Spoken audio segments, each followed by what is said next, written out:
ভারতে সংখ্যালঘু নির্যাতন যেন বেড়েই চলেছে। সম্প্রতি ভারতের একটি বিশ্ববিদ্যালয়ের ক্যাম্পাসে নামাজ আদায় করার একটি ভিডিও শেয়ার করে গ্রেফতার হয়েছেন এক ছাত্র।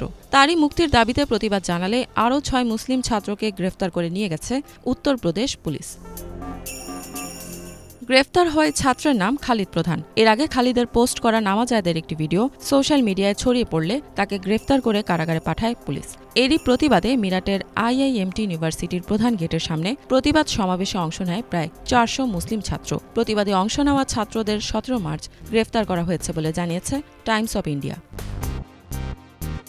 খালিদের মুক্তির দাবিতে ছাত্ররা শান্তিপূর্ণ প্রতিবাদ জানালে সেই প্রতিবাদে পুলিশ ব্যাপক দমনপীড়ন চালায়। এদিন প্রতিবাদে অংশগ্রহণকারী ছাত্রদের ছত্রভঙ্গ করতে লাঠিচার্জ করে পুলিশ।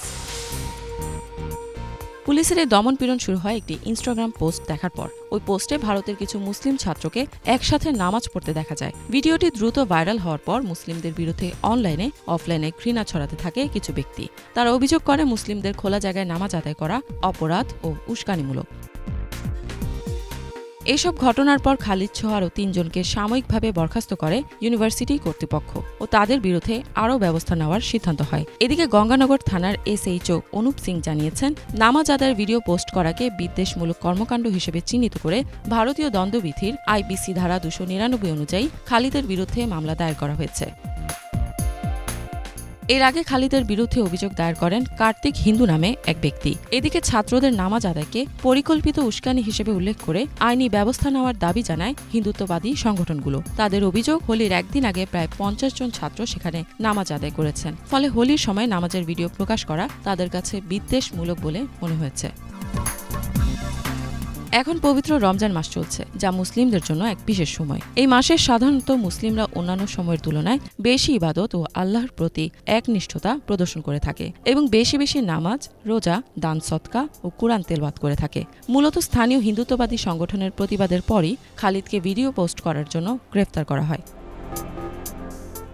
ভারতের স্থানীয় গণমাধ্যমে এক ছাত্র বলেন, তাদের বিশ্ববিদ্যালয়ে পূজা উদযাপন হয়, তবে রমজান মাসে মুসলিম ছাত্রদের উপর একতরফা নিপীড়ন কেন করা হয়? প্রতিবাদ সমাবেশে উপস্থিত আরেক ছাত্র নেতা শান মোহাম্মদ পুলিশকে দোষারোপ করে বলেন, পুলিশ স্টেশনে আলোচনা করতে নিয়ে গিয়ে তাদের অনেককেই আটক করা হয়েছে।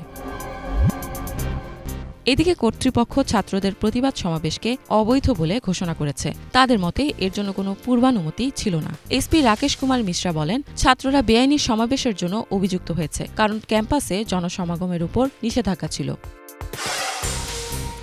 এর আগেও রাস্তার পাশে জুমার নামাজরত মুসল্লিদের এক পুলিশ কর্মকর্তার লাথি মারার ভিডিও সোশ্যাল মিডিয়ায় ভাইরাল হয়েছিল। ৩৪ সেকেন্ডের ভিডিওতে দেখা যায় দিল্লির ইন্দারলোক এলাকায় একটি পুলিশ পোস্টের ইনচার্জ পাশের একটি মসজিদের কাছে রাস্তায় নামাজরত কয়েকজন লোককে ছত্রভঙ্গ করার চেষ্টা করছেন। এ সময় পুলিশ কর্মকর্তাকে ক্ষোভে ফেটে পড়তে দেখা যায়। পেছন থেকে তিনি ২ জনকে লাথি মারেন ও একজনের ঘাড়ে আঘাত করেন।